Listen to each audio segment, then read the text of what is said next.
Welcome to Sidebar Sports. Place for those sidebar conversations with mates. A bit of sport. A little bit of culture. And a bit of nonsense. Let's get into it. Conor and I are actually going out to watch a bit of paddle today. Yeah. Recording this, Saturday the 17th. Saturday morning. We'll try and get the episode up straight away.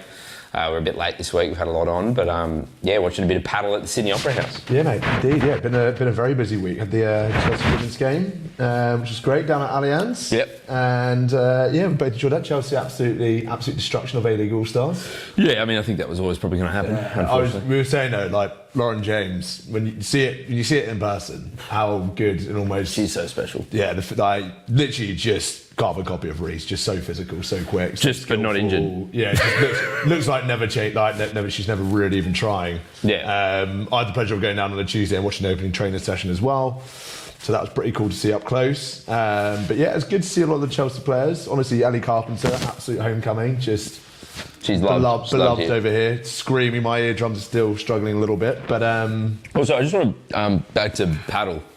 I watched that pickleball movie. Have you seen it? Yeah, I've watched it. I didn't love it. Fell asleep in the last half an hour. No, it was a bit. I don't know what was missing. It was just a bit. It just felt like it was slow. Yeah, I don't know. Like nothing was really.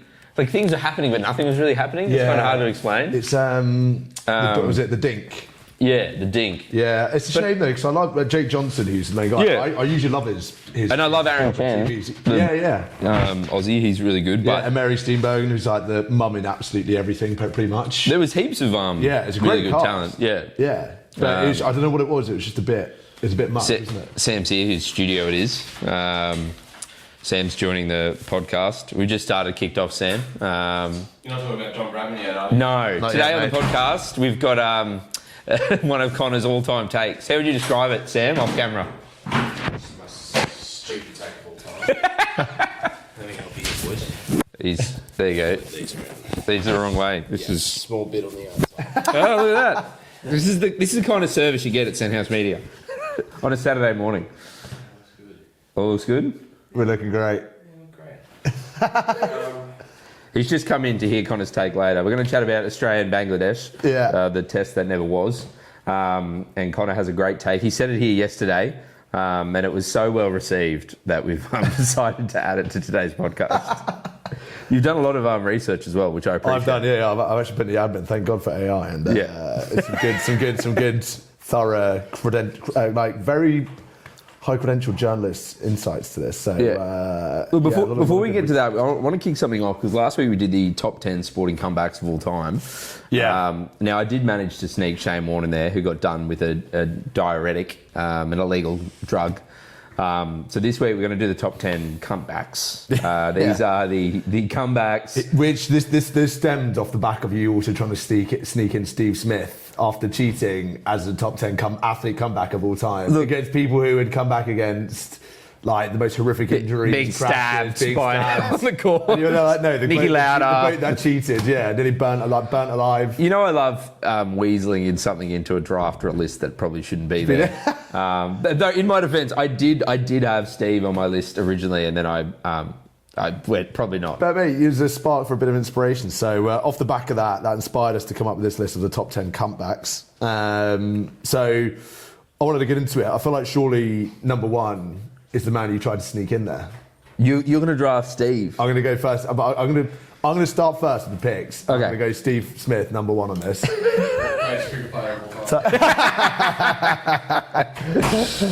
Oh, that is a mic drop from Sam. And he's out. He's off up to Orange. He's done. Steve Smith, sandpaper, enough said. All right, you're taking Steve. Yeah, I don't even think that's in the horrific culture around the squad that was created. I don't even look. I mean, controversial. It was Steve had nothing to do with it. I shouldn't say what I know. It was maybe someone else, a bit shorter, higher up the order, a very angry. I'm sorry, no, you're not getting. You're not. No, I'm not hearing this. I can tell you the truth. Maybe not in the podcast. You can have Steve. I don't even think when I looked at this, there are some great selections here. The only thing I was gonna ask, you can take Steve first. I was only gonna ask. As an Englishman, I've got to take Steve. You have to for your people. Yeah. This really leans into Conor's cricket take a little bit later. I don't think we should select anyone that we did last week. As in, like, I think you could select Tiger Woods. because he could also fit into this category. You know, the marriage breakdown. Yeah, 100%. And you could also technically select Michael Jordan if you believe the illegal betting, and that's why gambling. But I feel like Tiger Woods one as well. He's one of those people that is, I don't know how he's managed it. He's so transcendent. If this was any other athlete, he would have been absolutely hated.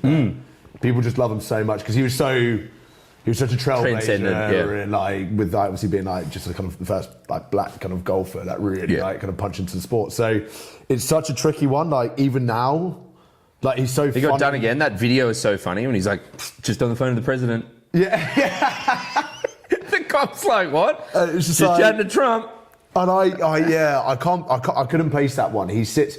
He floats between the two. Like I know some people must hate him, but I feel like the vast majority of people still love him and his comeback. Generally. Like, I'd love to see him. Despite the cheating scandals and the crashes, everything. And I was like, but for this, I don't think we can have them. So I just want people, like I feel like they were drafted last week. I feel like there's other selections. Yes, yeah. If you're happy with that. I feel like people could argue Tiger, especially being in this, but I feel like because we're not going to do him again.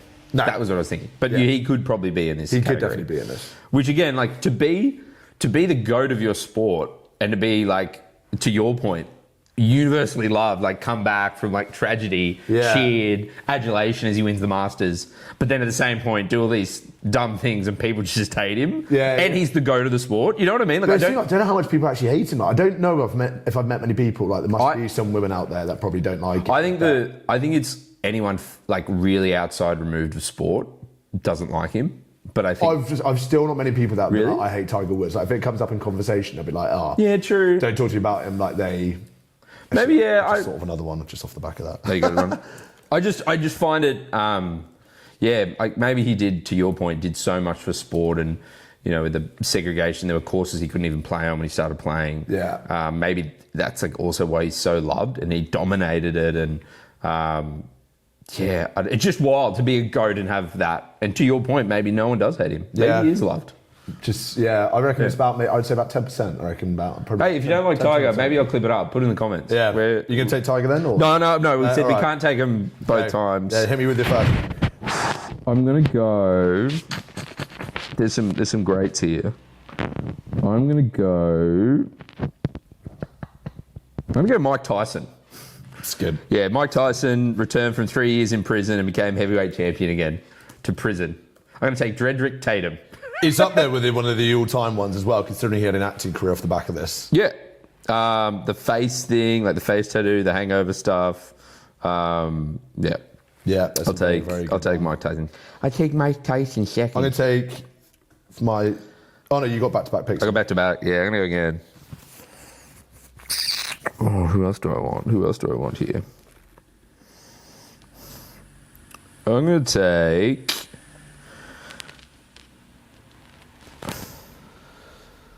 I'll take Eric Cantona. I'll take the Kung Fu kicking a spectator, returned and helped Manchester United win the double.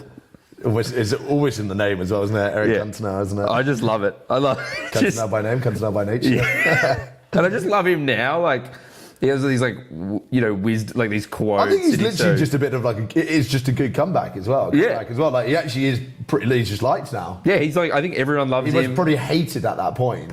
And now everyone loves him. He's in documentaries, people talk to him, he does ads, and he has that gravitas. This would be close to if one of the Argentinian hated Argentinian players like Paredes or whatever had somehow had like a really nice career after. I was like, he's actually pretty loved. I think the biggest thing with some of these comebacks is completely misunderstood dude. Yeah, I don't think he's good enough though. No, you know what I mean? He's not. These comebacks, you have to be winning stuff. Yeah, you have to be one of the best players in the world. Yeah, you have to be the best at your sport to do this and then go, you know what, you're all right. Yeah. I don't think you can kick a guy in the stands and then be like a bench player. And actually be like a beloved one. Beloved, yeah. But by the way, just to confirm on this list, isn't it people that have come back and they're liked again now? Yeah. They can still be hated. They can still be hated, yeah. But they come back and did something. Yeah. I'm going to go with my second pick, Michael Vick. Oh, yeah. What? So this. Okay, for audiences that don't know Michael Vick, NFL quarterback, was an unbelievable player, like so good, like was the best player on like people like he was literally like a cheat code on Madden as well at this one point.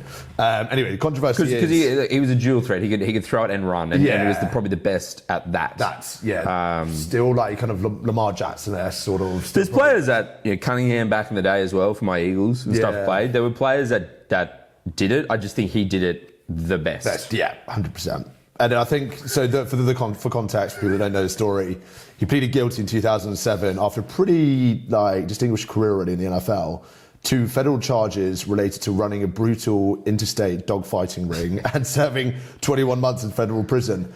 The best bit after this, his comeback, signed by the Philadelphia Eagles, your Philadelphia Eagles in 2009, and won NFL Comeback Player of the Year in 2010. How do they give that to someone that does that? You can't. That is the epitome of the NFL, I think. Of like, they're like, there's some. I mean, some even now. You can serve your time, but there's some things I feel like you just can't really shake off of what you did. Like that is to happen that quickly. I'm trying to think. Like Terry and Arnold. I don't know if you've seen that.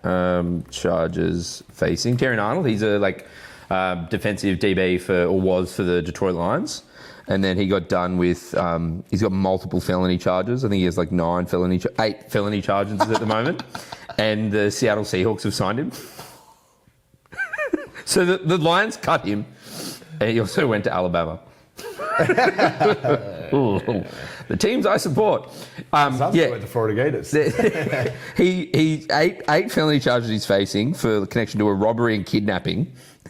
Detroit get rid of him. And then Seattle go, we'll sign him. Pending on him beating these charges and stuff, he could face lifetime in jail. He has 8 felony really charges. Don't give a fuck, do you then? So the NFL, to your point, I have never supported Michael Vick. As a Philadelphia fan, I didn't want his jersey.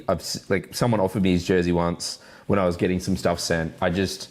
I'm a huge dog fan. I look at my little sweet goose, my golden retriever, and I'm like, oh, what they did to those dogs. Honestly, yeah. Of all the things. All the animals in the world, dogs love to see. Cats I could get over, but. Yeah, if he was doing a cat fighting ring. I would have selected him first. Yeah, although if you've watched Don't Fuck With Cats, that documentary, I've watched that documentary. No, just Google it. But yeah, I could, and I didn't. I had him on the list, but I wasn't going to select him because I just couldn't do it as an Eagle fan and as a dog fan. But in terms of what he won and come back, and he played well. Yeah. He won a lot of people. He's sort of always been sort of said as well as this fantasy winner for a lot of people because when he came back, no one drafted him, so he was a free agent. And so anyone that sort of picked him up won their league in the end because he was just dominant. Because he did both. So he's sort of considered this rogue fantasy goat in that regard. But yeah, good. I'm going to go back-to-back animal abuse players. While we're on the theme, Kurt Zuma. Speaking of going from dogs to cats. And then here's the next week. That was not intentional. Completely unintentional. And he wore that jersey. No, he was a West Ham player at the time. Oh, okay, yes. Yeah, not ours. Yeah, cool. Not one of ours. This was after Chelsea, obviously. Kurt Zuma, West Ham's Kurt Zuma. Was filmed kicking and slapping his cat in 2022 and was back playing within weeks of the incident. So, yeah. See, cats. That's not a great one. People don't care as much as dogs. No. People are like, it's fine, just a couple of weeks. I've got. This is my last 2 picks, isn't it? No, you got. Yeah, because I go back to back here. Oh no, I'll have one more again. Last pick, yeah. So yeah, the first. So I currently have Mike Tyson, Eric Cantona. I'm going to go Martina Hingis. Okay. So this is one of the great stories. She retired after testing positive to cocaine. So she tests positive to cocaine. They're like, you're going to have a suspension for a few years. She's denied taking it to this day, and said, nah, I don't want to. I want to retire anyway. My body's a bit injured or whatever. So she didn't accept the ban. She retired, and then when the ban was up, she unretired, and then returned in doubles and won another 10 major titles. So technically never got done for the suspension because she got ahead of it and went, I'm going to retire. And it's like, well, hang on, we were about to suspend you for a couple of years because of the cocaine. She's like, never taken it. I know what you're talking about. My body, my knees are bad or whatever. Then comes back and wins 10 major titles in doubles. She did have some injuries, don't get me wrong, that part is true. But to get done by it and go, nah, I'm retiring. And then when the suspension is lifted, guys, I'm unretiring.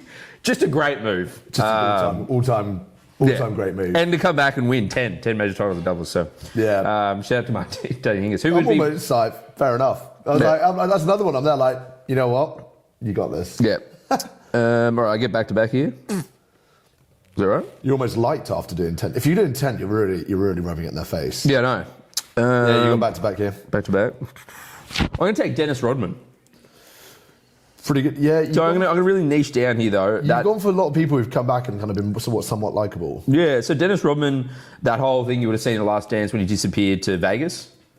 Yeah. Yep. So he went to Vegas, Yeah. disappeared for like whatever it was, like 2-3 days. And then Michael Jordan had to go to Vegas to get him because he didn't come back.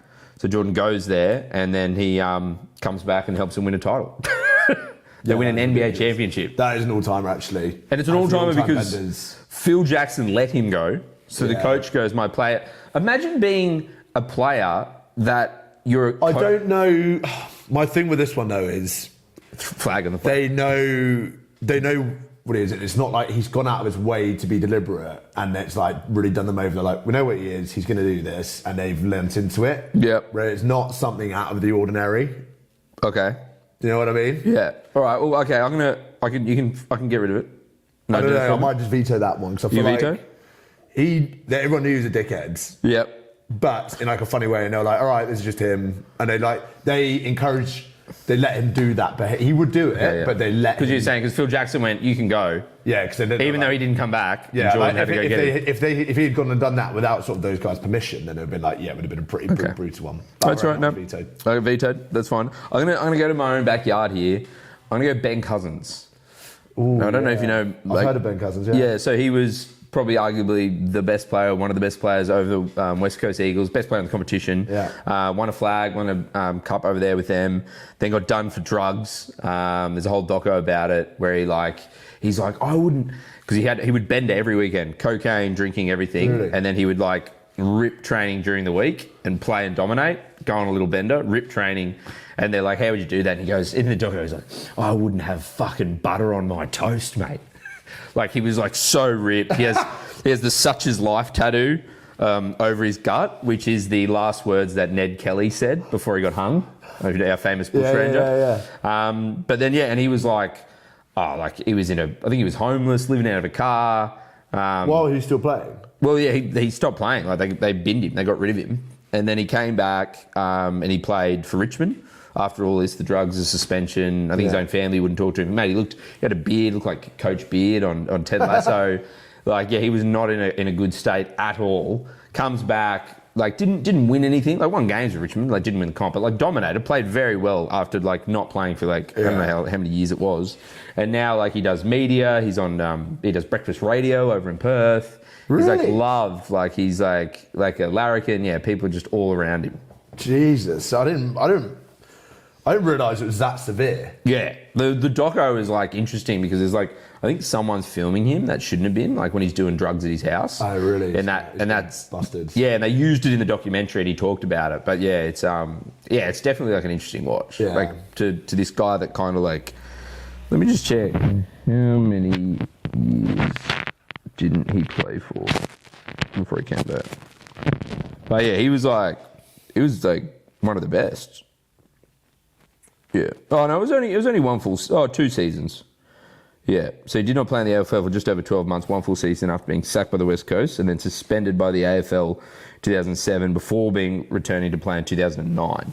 So 2 seasons with suspension and termination. And a 12-month ban. So he sat out, and then he came back, and they went, mate, you're gonna have to sit out another 12 months. All right, I like that one. Yeah. All right, I got my last 2 here. So you go on Ben Cousins there. I got my last 2, so I'm going to go with... who's going to be...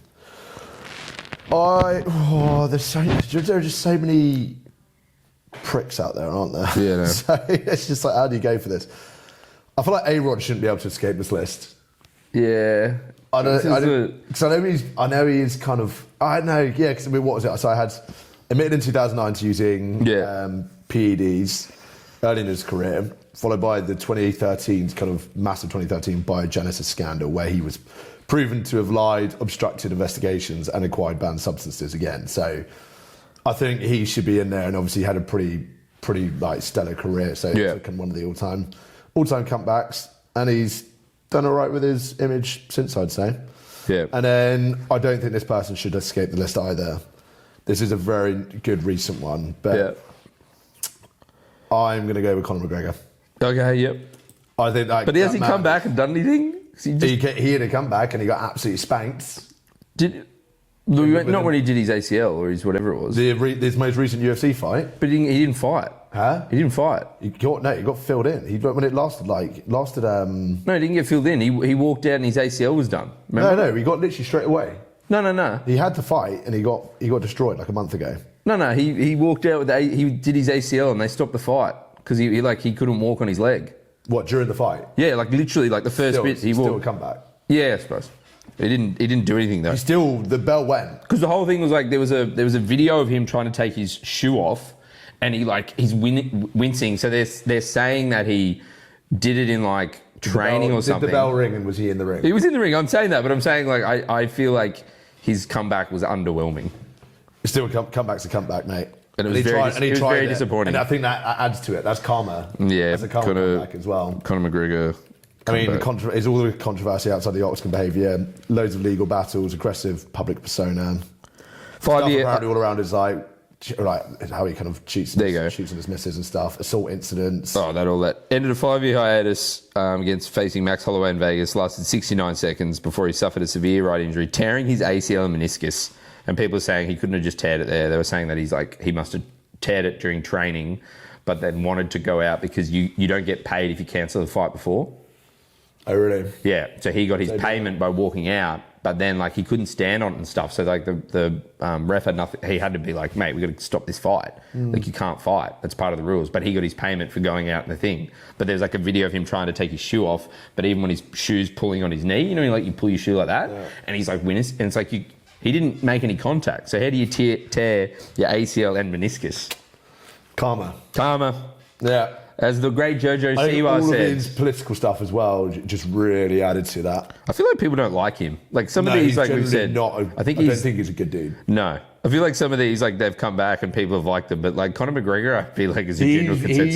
He's one of the ultimate hero to zeros. Yeah, he was like beloved around the world. Yeah. This Irish guy, a bit of banter. Yeah, and that movie with Jake Gyllenhaal and stuff. Like really like put UFC onto the face of like really became above the UFC in terms of his character and like all of his public image and the things he'd do. And it was funny at a point, and then all of a sudden it was just like, no, you're just not a great guy. All right, I got one for you. There's only got one left. This is like the comeback because of what she won, but you can say no to it because I don't think she should be suspended. So it's Sakari Richardson, the 100 metre. Sakari Richardson, yeah. So she got done for testing positive to cannabis. Which is illegal in a lot of parts of America, but not the part where she got done. So tested positive, and then missed out on the Tokyo. She's pretty loved though. Yeah, but she missed the Tokyo Olympics and then came back and won the 100 metre world championship just for smoking weed. But I feel like maybe not enough. No, not enough. I don't think she's like not. Most of these people are like... Okay, I'll follow... Okay, I'll be inspired by your Conor McGregor take, and I'll go with someone who's just hated and got their head folded in. Do you want that? You want that person? I want that person. Tonya Harding. So, Tonya Harding, banned for life from figure skating after the Nancy Kerrigan scandal, where she tried to stab her with a skate or whatever it was, bash her head in. Then she got banned for life. She tried to come back as a professional boxer. Because she couldn't return to original sport. She's banned for life. And she just got her head fucking punched in. She was not good at boxing at all. So she just got constantly folded. So she made a comeback, but just universally hated. But still come back in a different sport. I'll take Tonya Harding. That's a good one. I like Tonya Harding. I think that's a pretty good, well-rounded list. So yeah, a bit of everything there. Yeah. If there's anyone we're missing, please shout it out in the comments. We want to. That is a good mix. Shout it out in the comments, and we want to hear why. Yeah. If there's anyone glaringly obvious, anyone you want to put forwards, get it in there. Get it in the comments. There's some good, some bad, and some ugly in that list. Yeah. That's a great, well-rounded list. I'm proud of that one. Yeah, that was good. I like that. Bit of everything. Do you want a bit of cricket? Yeah, so if you haven't seen it, a lot of people didn't know that there's Test cricket on at the moment, probably because it's still winter over here in Australia, but not necessarily up in Darwin where they're playing. But yeah, it has returned for a winter series in Darwin against Bangladesh, and it's not going well. It's not going well for Australia. We won. For the rest of the world, it's kind of exactly how we hoped it would. Yeah, so Australia won the toss. We chose to bat in a green deck and we rolled for 198. Steve Smith's 71 was the only thing saving us, the only thing stopping a royal commission into this test match. Hassan Mahmood took 6 for 55. And then Bangladesh then spent Friday treating a world-class bowling attack like a mildly inconvenient Saturday afternoon net session. They finished day 2 for 6 for 351, leading by 153 with Tazid Hassan scoring 101 to become the first Bangladeshi to make a test century in Australia. Really? In his second test. Oh! Shout out. Our batting order is old enough to remember MSN Messenger. And we are being shown how to play test cricket by a bloke who played 1 test before Thursday. Shout out to our boy Tahseen Hazard. We spent the entire build-up asking whether Bangladesh deserved a 2-test series. 2 days in, Bangladesh might be asking whether we do. Oh, it's been so good. There's nothing better than watching the Aussies crumble. I love it. It's just good. It's just good soup. I think this was. I don't think anyone said it, but I feel like it was probably. Seen as a warm up for the Ashes, the upcoming Ashes. You know, get in some Test cricket early. Again, you know, it's not usually a time we the new team. Yeah, we're a new team, sort of seeing some stuff. Yeah, and I don't think anyone would admit it, but I thought they probably thought they'd roll Bangladesh in 2 tests and get a bit of warm up, and they're getting. Absolutely. They're getting their bums. Yeah, at home as well. Yeah, at home. When was the last time they played in Darwin? Was it? Oh, that's a great question. Because I've never really known any cricket to ever be played up in Darwin. Well, no, because the problem is in summer, it's just way too hot. Yeah. And then this time of the year, you usually can't get any good test match going because Australia might be playing in a different league or other test nations are doing something else. Yeah. So that's kind of why. 2004 was the last one. And it was against Sri Lanka. We beat Sri Lanka that time. That's nice. Is it close? We won by 149 runs. How many tests is this one? Is it three tests? No, 2 tests. 2 tests. So 1 in Darwin and 1 in Cairns. So North Queensland and Northern Territory. Brilliant. But yes, getting absolutely spanked up there. Well, who knows? Sometimes we've spoken about this in sports. Sometimes it's a good thing. You guys are going like that. Yeah, we're going like that. But then when it comes to the actual test, yeah. But what that scale doesn't reflect is it should probably be more like that. And when it's going to come to the actual tests, somewhere in the middle. There. Yeah. We'll just stop, and you will stop. Stop. Yeah, just when it matters. Hey, look. Well, we've got no more McCullum for England. No more Stokes for now. No, Joe Root's captain again. Joe Root's captain. No more curfew. Well, Stokesy's coming out. Stokesy's coming back out on the lash. Stokesy's curfew free. You see, Stokesy's coming back playing the Big Bash. Yeah, I mean, yeah. People feel like he's going to do this. I feel like he's going to do the club thing for a bit. Yeah. And he's going to get away from international cricket, and he's just going to chill. And I reckon he will make himself available as a batsman for the next Ashes series. I reckon. You reckon? That's what my spidey sense is telling me. I think he's still too good of a batsman, and I reckon he's like, I'm not going to bowl. So it's just too much wear and tear on his body at this point. Yeah, how was he? 35, 36? Yeah, he's around 34, 35, I think. Yeah. He is 35. Yeah.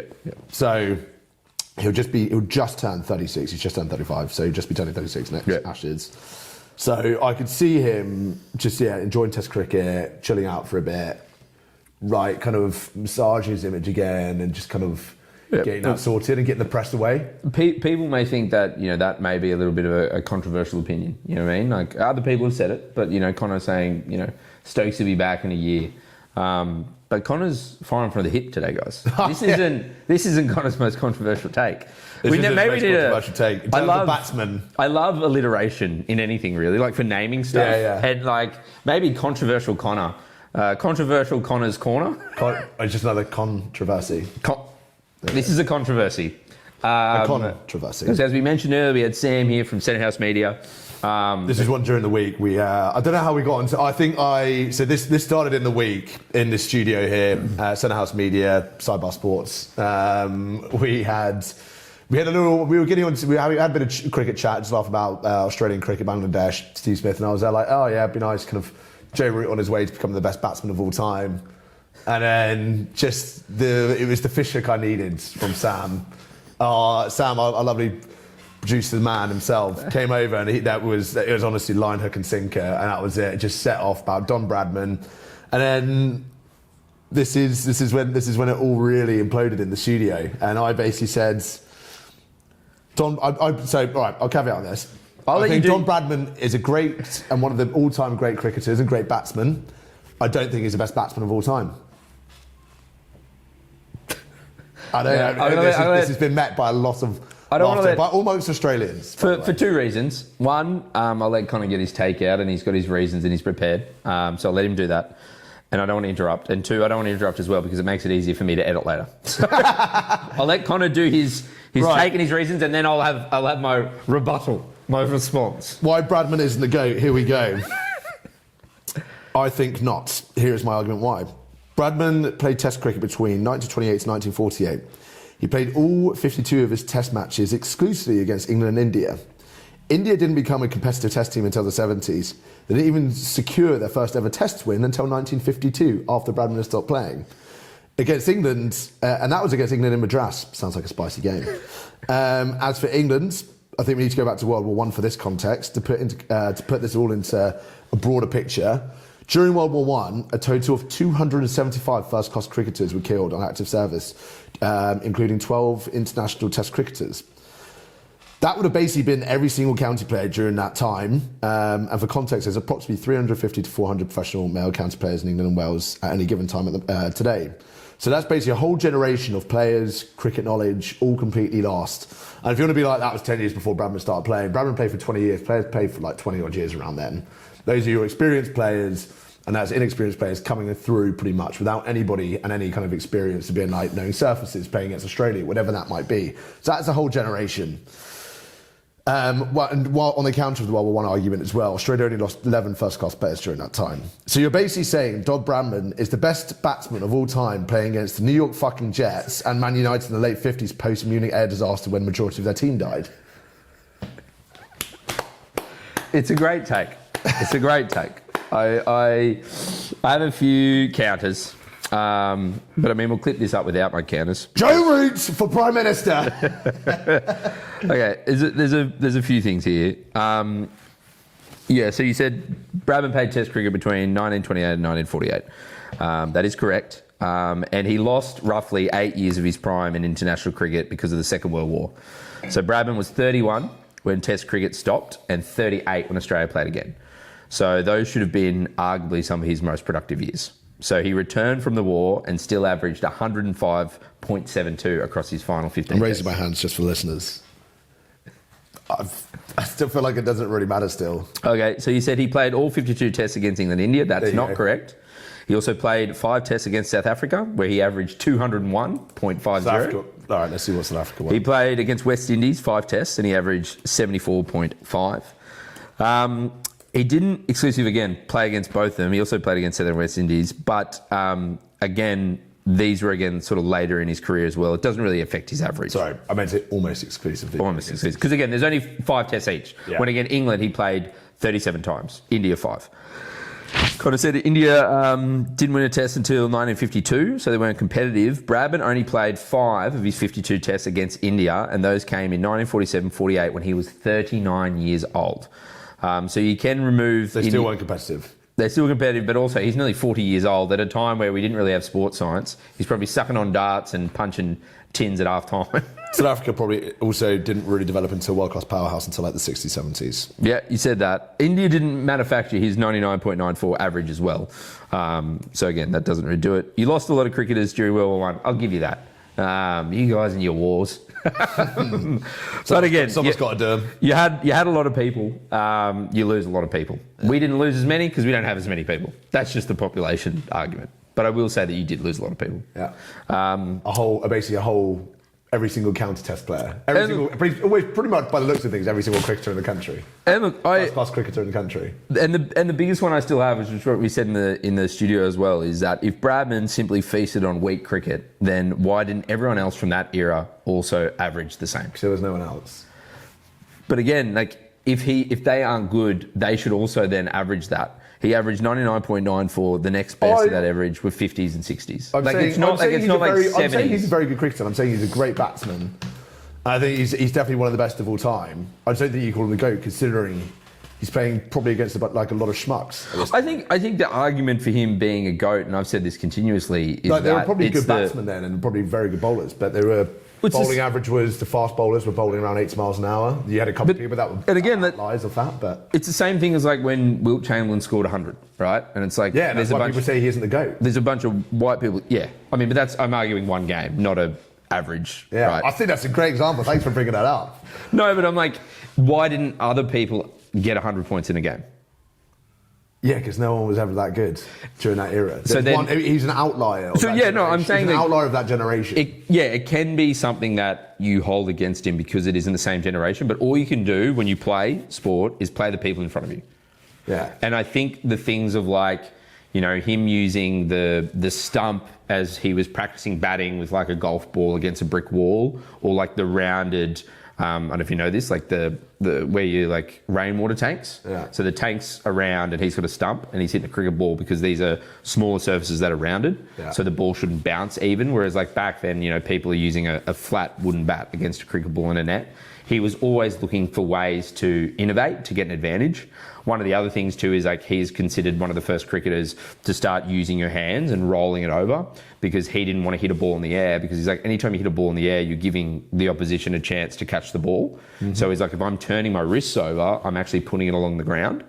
So I think to me as well, he was a guy that was seeing things and doing things that no one else was. He was so innovative, which again probably helped that average of getting up to the, he's a pioneer. 100. Yeah. It's cool. Doesn't make him the GOAT.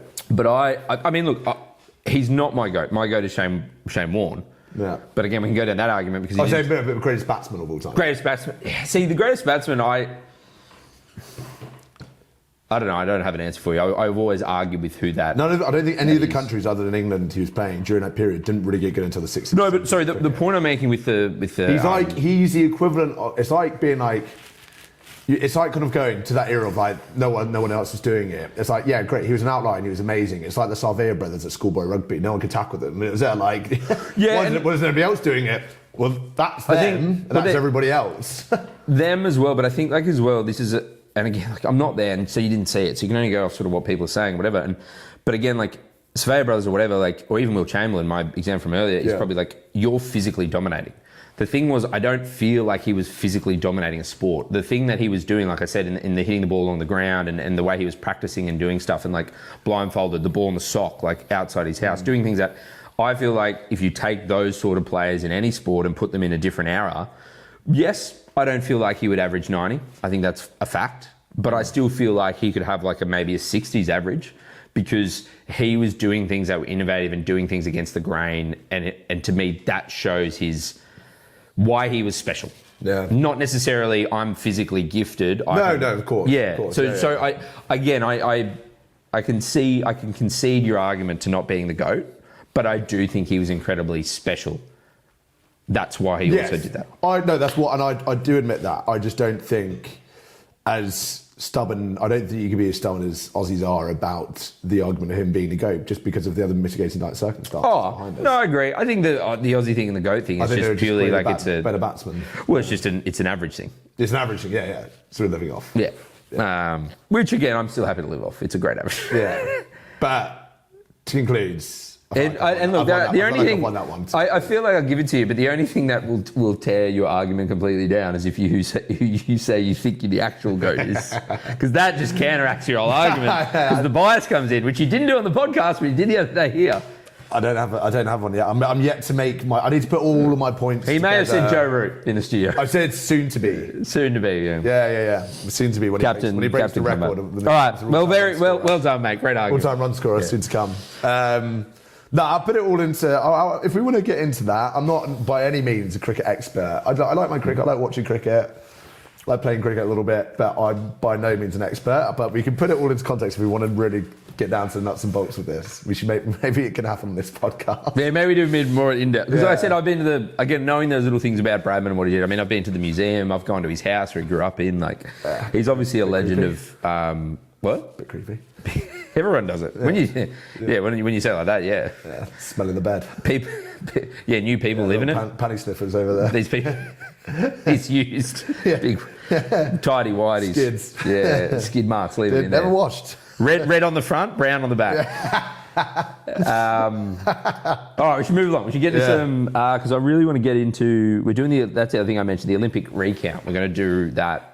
So I'll try and punch through rugby league as quickly as I can. Let's get in. Because we really want to do the new sidebar system for points for Olympic medals. But NRL, it's been a bit of a massive week in rugby league's transfer market, or more accurately, rugby league's departure lounge. Billy Slater, gone as Queensland coach after 5 seasons. Dale Cherry Evans has confirmed he will be leaving the Roosters at the end of the season to go play Hull FC in England, because who doesn't love cold weather and warm beers?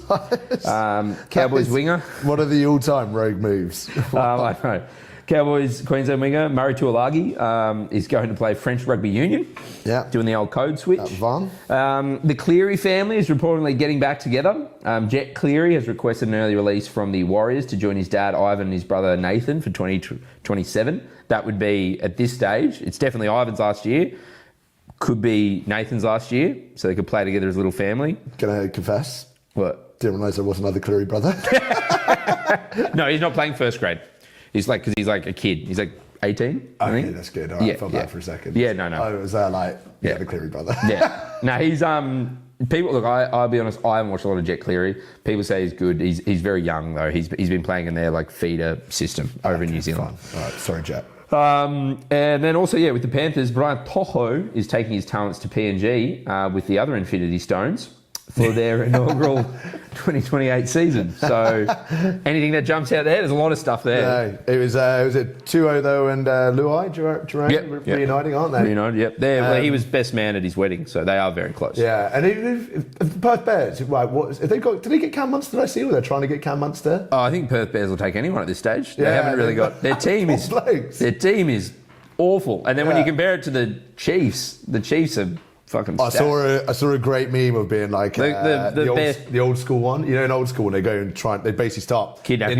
Kidnapping, and it's like the thing of blue, and it's like, like how old is this guy? And it's a picture of Cam Munster, and they like put him in off his and he's got his little Zimmer frame coming in. It was like, no, he'll do anything. Look, I mean, a lot to unpack there. As I said, I want to kind of punch through it, but the Billy Slater thing, I think is I don't think he was ever going to be a long-term coach, even for Queensland. No. Is it PNG Chiefs confirmed their coach? Yeah. I think Anthony, what do I know? PNG, Anthony Seabold's the assistant coach. What do I not know that? Oh, yeah, Willie Peters. He's the Aussie guy. He's coaching over in Europe. He's coaching at Hull KR at the moment. Okay, right. Yeah, so he was like a lot of NRL teams are after him for a while. It's a serious change of scenery. Yeah, well, he's from here. He was a good assistant coach. Yeah. Couldn't get a crack, so he went over there. He's done great things. He's won a bunch with Hull as well. I know a lot of teams over here wanted him, but he's with Papua New Guinea. So the big one to me is the Jet Cleary thing. Because to me, it feels like, again, it probably confirms that it's the end for Nathan as well. Like, to try and get out of his contract and want to come over, because Nathan's contract at the moment does finish 27. This is our chance to do it. Well, it's like the three of them could play together, and it's like, and Jet is a halfback. I saw that they could move Nathan to 5'8" for a year.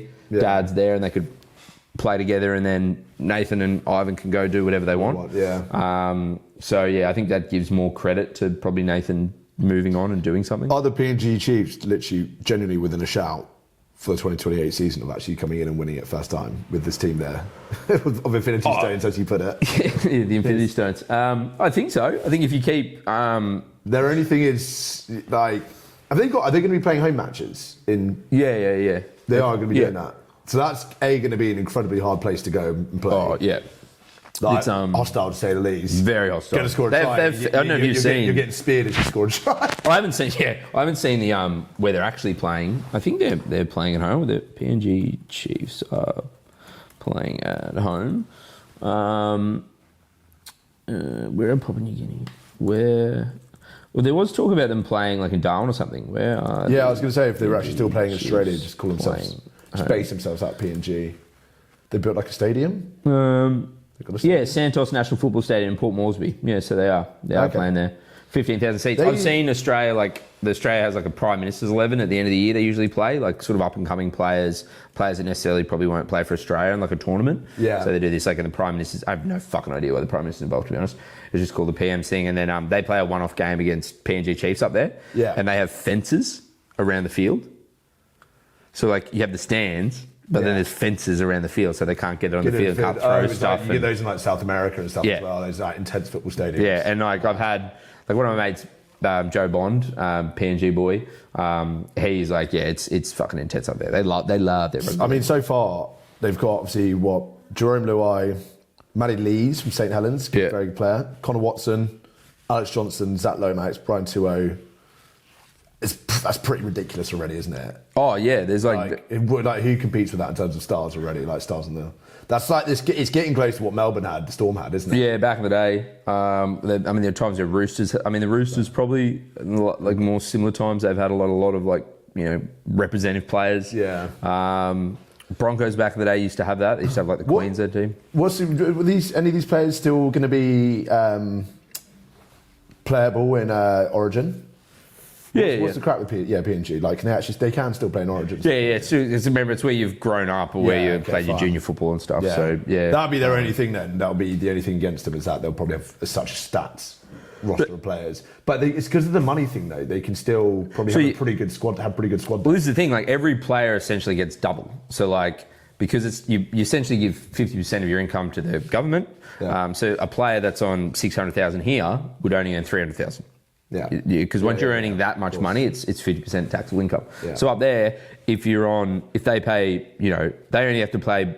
Say Brian Toho's on 600,000 here for Penrith. Yeah. He would only get 300,000. Yeah, they could pay him 300,000 up there, and he gets 300,000. Yeah. So it's like that's why the team's so stacked. Yeah. They're essentially getting. It's the Saudi Arabia of the NRL, isn't it? Yep. Yeah.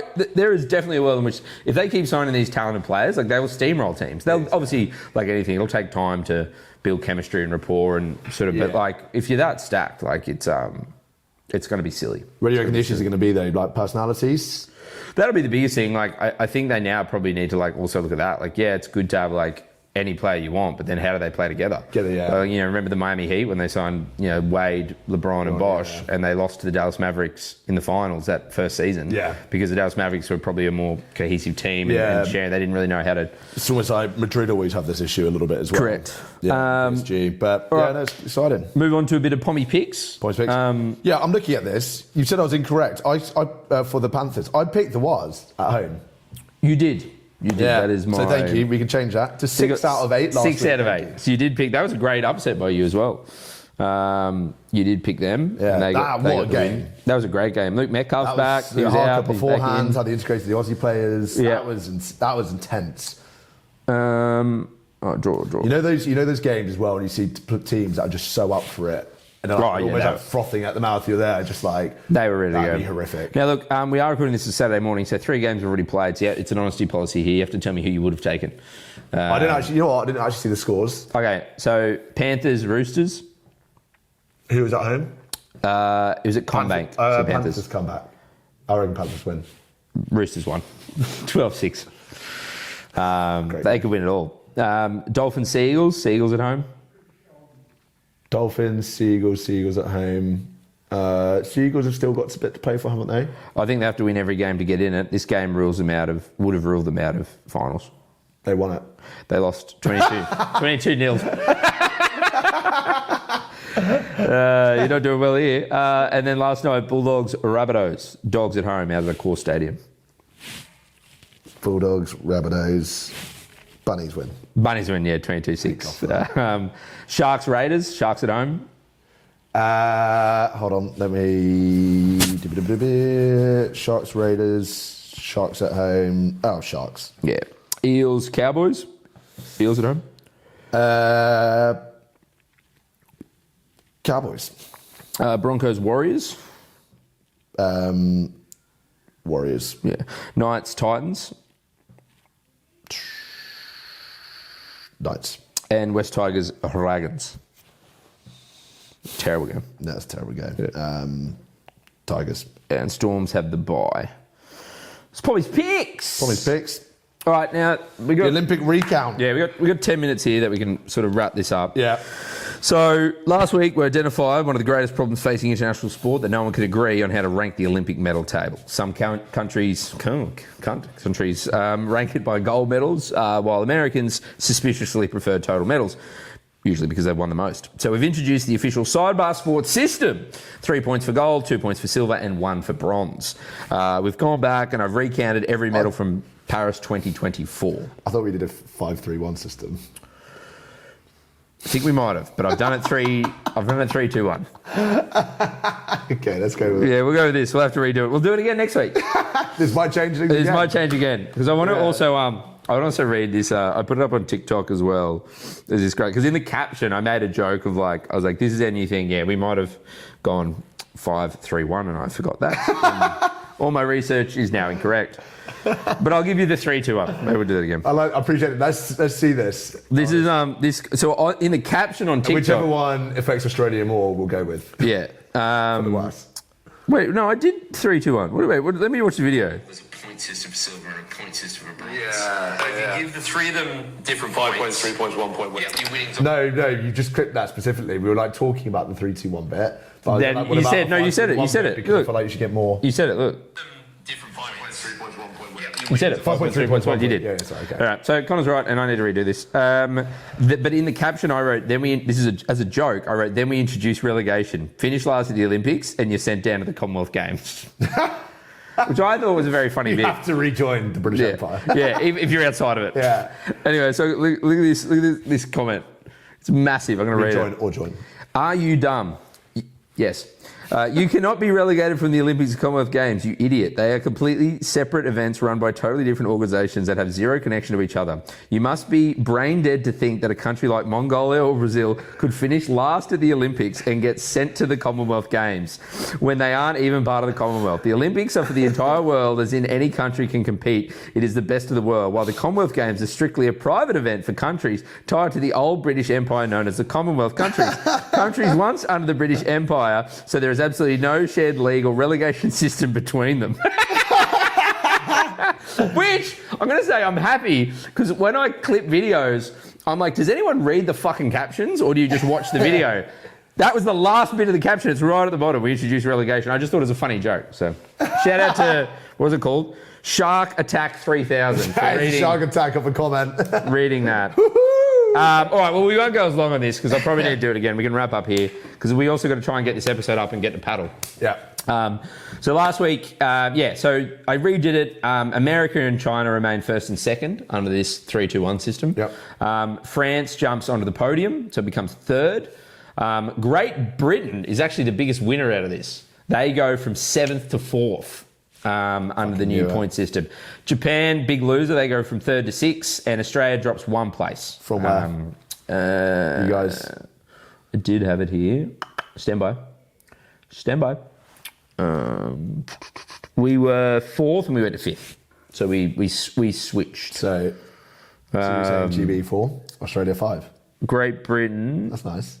Go to 4, yeah, you jump us under the new system. So it's fucked. So we're not doing it. Yeah, we're not doing it. I'm gonna ask ChatGPT, what does it look like if it's 5 points for gold? What are it, 3 points silver? 3 points for silver. 3 points for silver and 1 point for bronze. Might as well just do it now. See if ChatGPT can punch it out for us. Oh, this is tense. It's working, guys. This is tense. When my baby goes. All right, with 5 points for gold, 3 points silver, 1 point silver. Yeah, it was still fourth. Yeah. Still fourth. And we're 5th. So, in conclusion, it's all fucked. Did you get any closer? Nah, let me look. Compared to what it was before? Yeah, so Great Britain is 165 points total, and Australia's 163. What was it before though? As big as 4. How many points difference? It was 115 to 108, so it's even closer this way. God, it's a tasty way of doing it. I like it. It's for 5, yeah. So United States, China, France, Great Britain, Australia. You need to get on this. We need this system, I reckon. The most interesting result is Great Britain beating Australia by only 2 points. Britain's enormous collection of minor medals, 22 silver, 29 bronze, just outweighs Australia.